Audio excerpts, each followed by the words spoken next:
Once again, Turkey is in the throes of a currency crisis. As per May 2022, according to the Turkish Statistical Institute, Turkey's annual inflation rose to 73.5% of its value against the USD, with 1 USD equal to 16.4967 Turkish lira. This is the highest rate in the last 24 years since Turkey lost inflation crisis in 1998, making Turkey the worst performing of all emerging market currencies. Among the most affected sectors are transportation, where prices rose 107.6% year on year, and food, where costs increased by 91.6%. With chaos spreading, a huge part of the citizens point their finger to the recently re-elected President Recep Tayyip Erdogan, who essentially controls the levers of the Turkish central bank, to raise interest rates to rein in inflation. While critics say this plan is unsuitable and is essentially one large hidden interest rate hike, Erdogan had persisted in his belief, much to the distaste of the Turks. Nowadays, the people themselves are forced to look beyond the lira as they lose hope in their own currency. Turkish stores are now starting to display prices in US dollars, and Turks are putting their money into cryptocurrencies like Bitcoin and Ether. So, what's exactly happening with Turkish lira? Essentially, the crisis itself was caused by the Turkish economy's excessive current account deficit and large amount of private foreign currency denominated debt, triggered by President Erdogan's increasing authoritarianism and his unorthodox ideas about interest rate policy.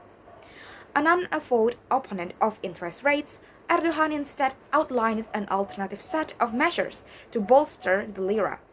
The plan essentially entails protecting local depositors against market volatility by paying them the difference of the lira's decline against hard currencies surpassed banks' interest rates. But is Erdogan's interest policy the sole factors at fault? Of course not. So why inflation? To explain that, we must delve into several points of events the Turks have experienced over the last decades. First thing first, a long-standing characteristic of Turkey's economy is a low savings rate. Since Erdogan assumed control of the government, Turkey has been running huge and growing current account deficits, with 33.1 billion US dollars in 2016 and 47.3 billion US dollars in 2017. By January 2018, the rolling 12-month deficit has risen to 51.6 billion US dollars, being one of the largest current account deficits in the world. The Turkey itself is a country that has relied on capital inflows to fund private sector access, with Turkish banks and big firms borrowing heavily, often in foreign currencies. It's also dependent on import. It's in fact import more than export, leading to something that we know as a trade deficit, which in the long terms reduces the power of its currency. Reduced purchasing powers means the price of daily needs increase, which led to greater inflation.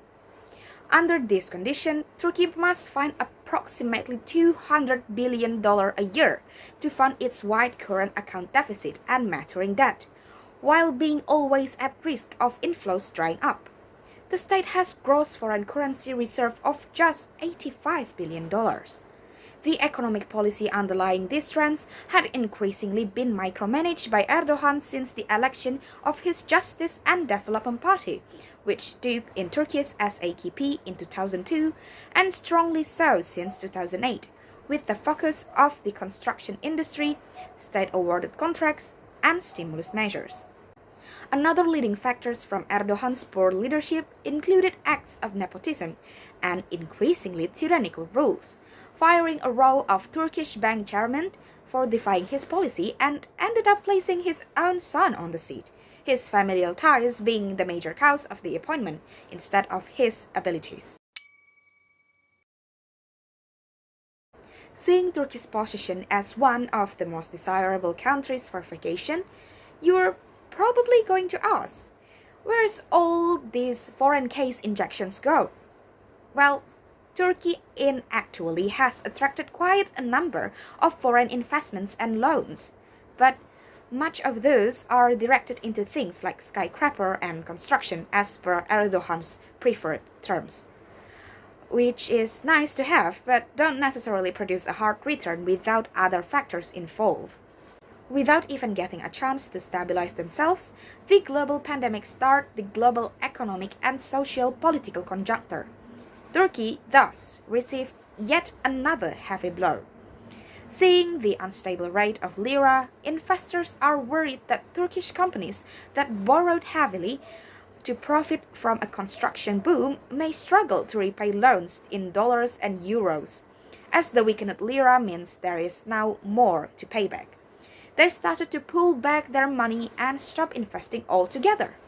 Seeing this event, safeguarding for themselves, a lot of Turkish people themselves trade Lira for either USD or cryptocurrency. As the icing to the cake, there is Turkey's worsening relations with the US Donald Trump's administration over reaction to the detention of American pastor Andrew Brunson, who has been held for nearly 2 years over alleged links to political groups. The jilted USA doubled the tariffs on Turkish steel and aluminium as imported steel rises up to 50% and on aluminium to 20%. As a result, Turkish steel was priced out of the US market, which previously amounted to 13% of Turkey's total steel exports. So, what does this mean for the world? Some of you might have thought that this is just an exclusive issue to the Turkey only, but believe me, it concerns all of us. It raises concerns around the globe. The crisis has brought considerable risk of financial contagion.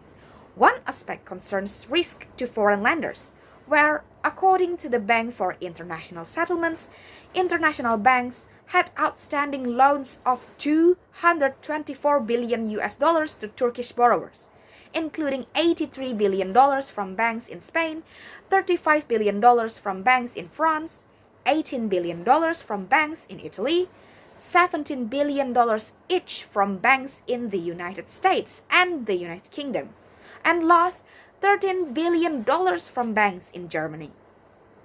Another aspect concerns the situation of other emerging economies, with high levels of debt denominated in USD or EUR, with respect to which Turkey might either be considered a canary in the coal mine or even by its crisis and the bad handling thereof increase international investors' retreat from increased perception of risk in such countries.